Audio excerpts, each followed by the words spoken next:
Hello everyone out there. Happy Thursday to all of you. You may notice something a little different about me today. For the very astute among you, you might twig that I've got myself a new pair of glasses. I'm very relieved to have gotten new glasses because my last one, while the prescription is identical, there was barely any change. Problem was that the coating had gotten scratched on one side, so all I saw when I was looking through it was just the scratched center of the glasses. But I've actually didn't just get one, but I've got two pairs of glasses because they end up doing 2 for 1. So these ones are a little bit different. I can't decide if I like them. They feel kind of weird because they're so much darker, the frame. And I suspect these will be the ones that I'll wear most of the time because they just feel a little bit lighter, a little bit brighter, but they're still the same shape as the ones I had before, but previously they were black on the top with silver underneath.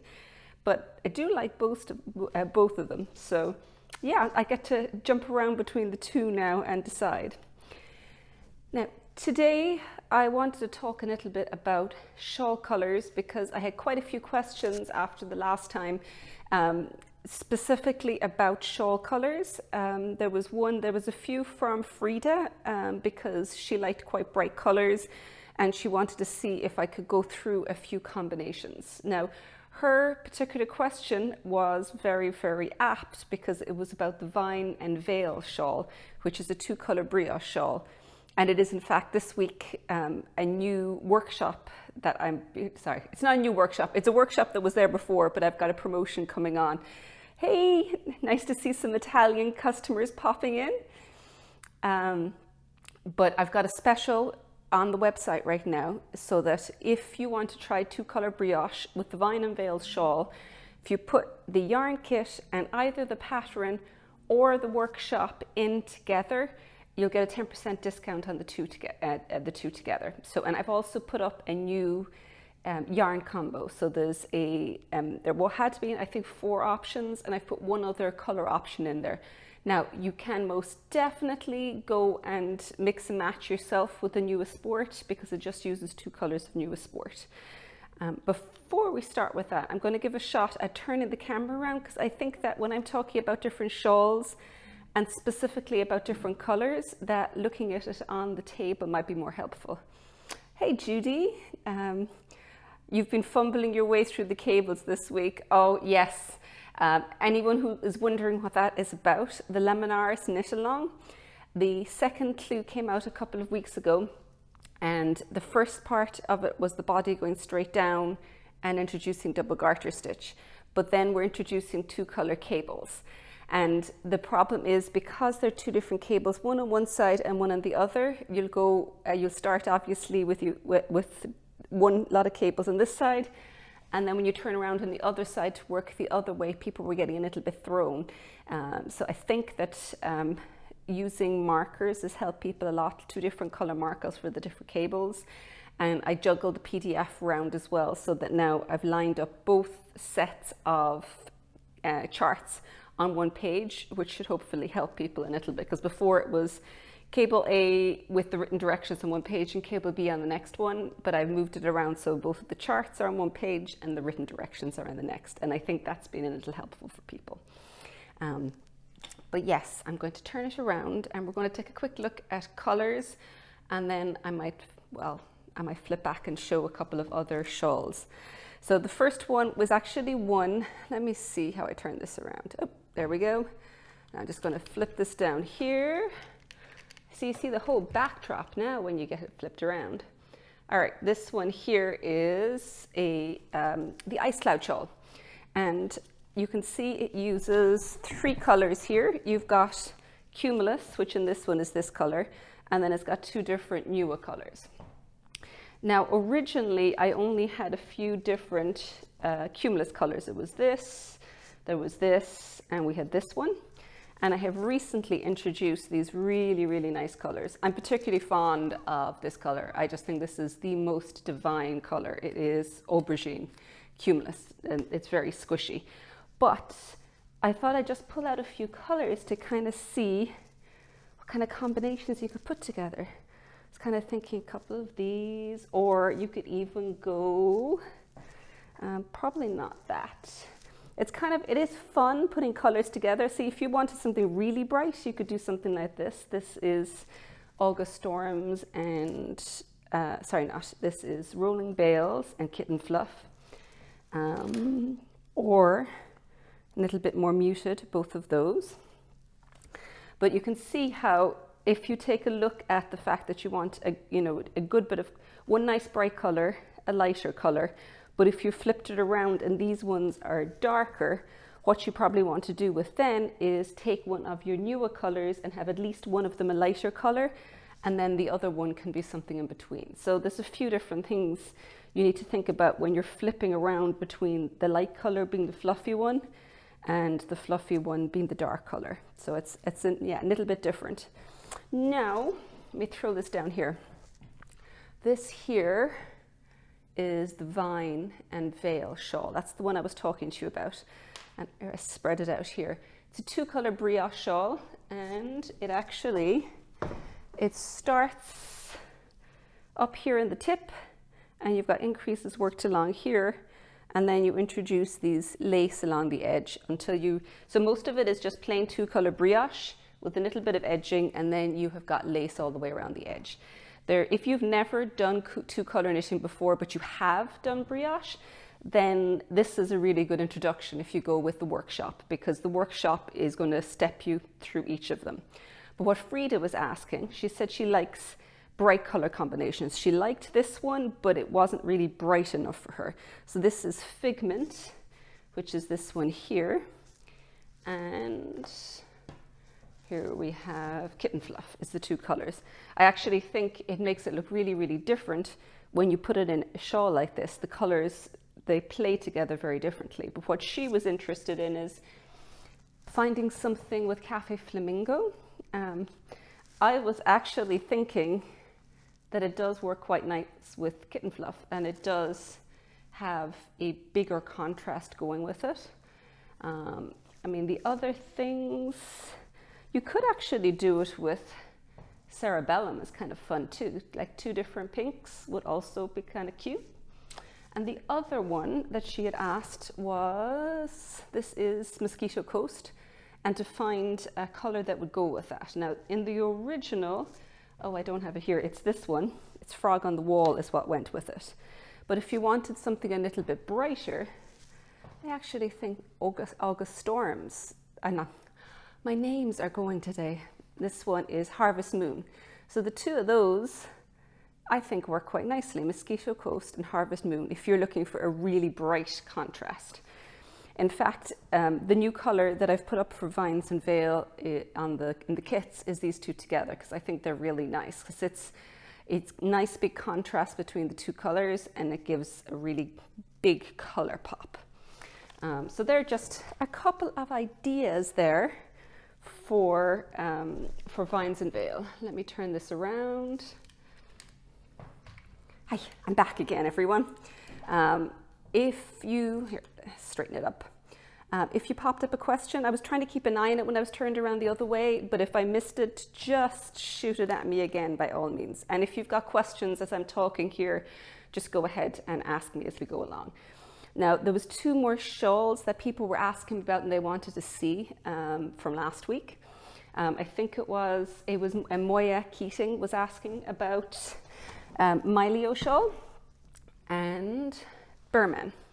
So Myleo, this one here, let me stand back. So I love the shape of this. And this is actually one that would be quite nice in the Manos del Uruguay Fino that I've got downstairs.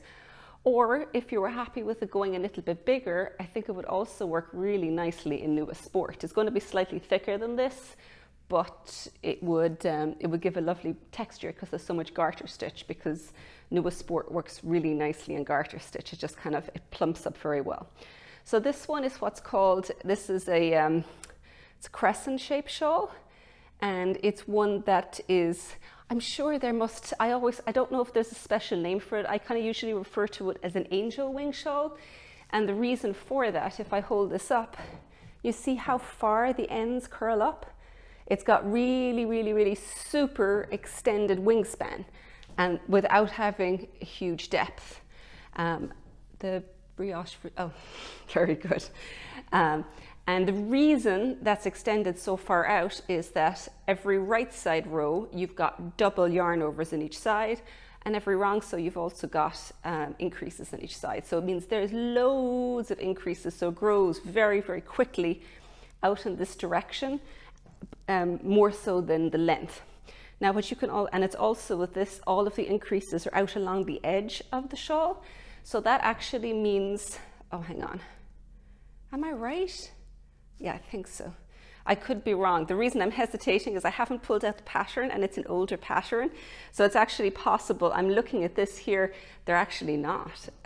See the middle here? You've got one repeat of the stitch pattern, and out along here, there's yarn overs here. Then you jump out an extra stitch pattern with yarn overs down here. And yes, okay, so my mistake, I need to go look at it again. But yeah, so some of the, but in terms of the large amount of increases is still correct. Elsa Louise, you're asking if you can make a new sport. Absolutely. It's going to make a slightly thicker version, but I think that the texture of this yarn that it was done with was quite squishy, and I think this would work really well with New Sport. You just have to check the yardage to make sure you had enough. So yeah, you've got one pattern repeat with yarn overs in each side, jumps out two, and so it keeps jumping down until at the bottom you've got much, much more pattern repeats. And I haven't done this in a shawl recently, but I actually really love it. It's just such a simple, delicate edge. You're just doing really, really heavy increases across the edge for the last few rows, and it creates this lovely little ruffle along the edge. It's such a simple effect, but it's very, very effective. Now, one disadvantage, if you've ever done this before, is it means there's a ton of stitches at the end. So do bear that in mind, that if you think you're reaching near the end, you might want to give yourself a little bit of extra time to do the edging, because there's a lot more stitches and it's going to use more yarn than you expect. And I just realized that I'm actually coordinating. This shawl looks really nice with this t-shirt. It's actually like it's matched.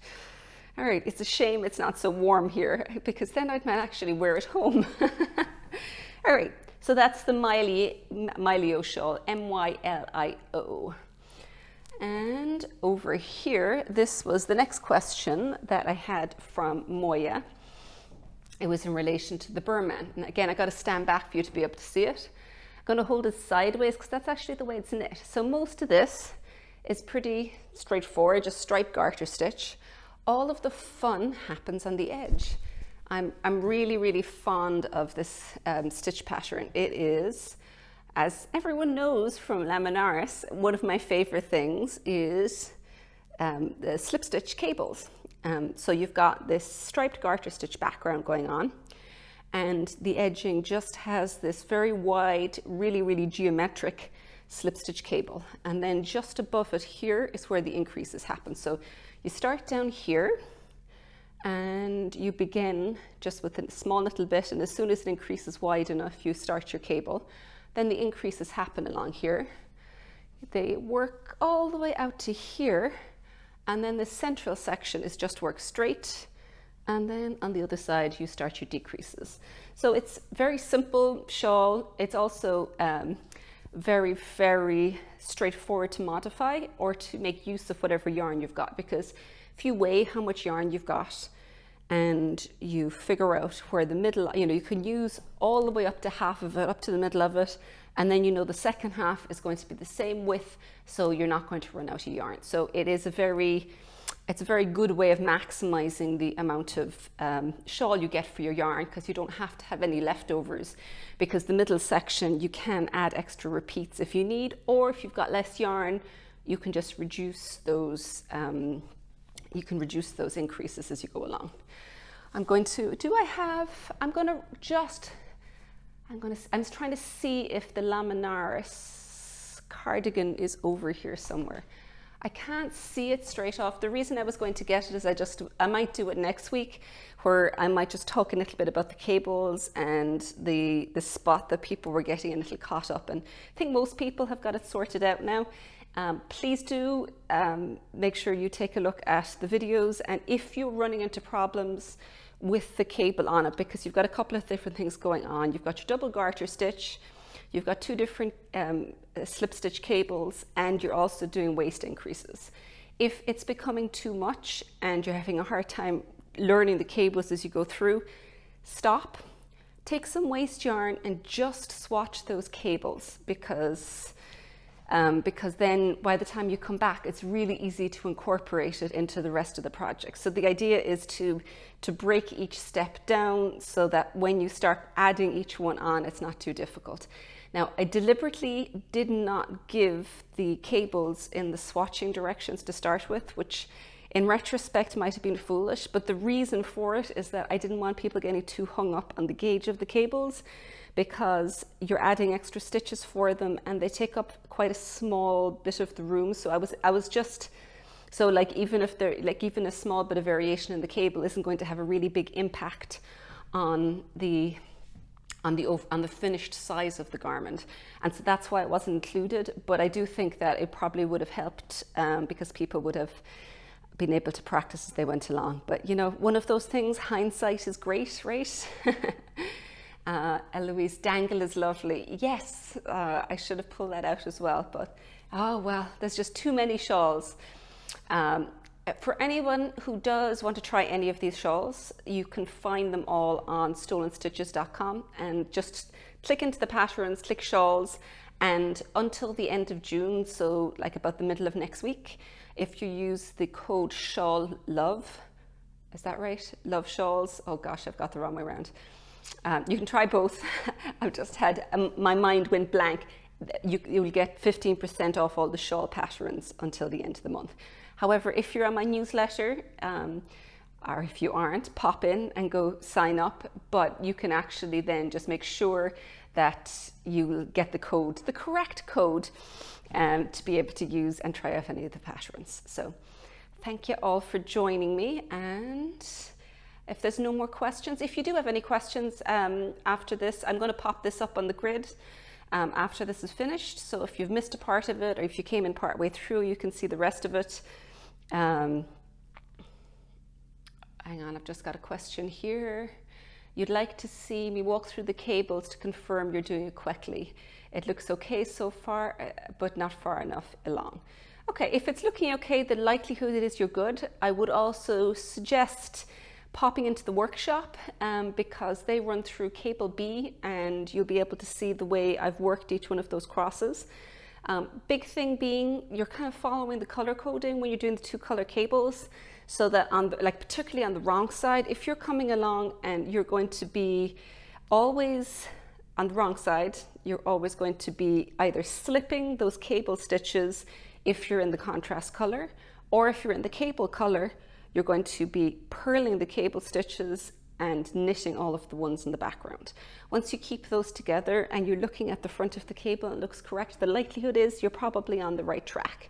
And just keeping track of whether you're working cable A or cable B, ideally with two different color cable markers so that you're unlikely to mix it up. But yeah, I'll pull that on next week, I think, and talk a little bit about it as well. So goodbye everyone again. And I've got you love Tashka. Oh good. Anyone who hasn't come across Tashka, Tashka is the most recent release from the Celtic Knits Club. The second one, it's Cowl, that was designed by Emer Early, and it is really pretty and very, very unusual design. So that will be coming out as an individual pattern in the coming months.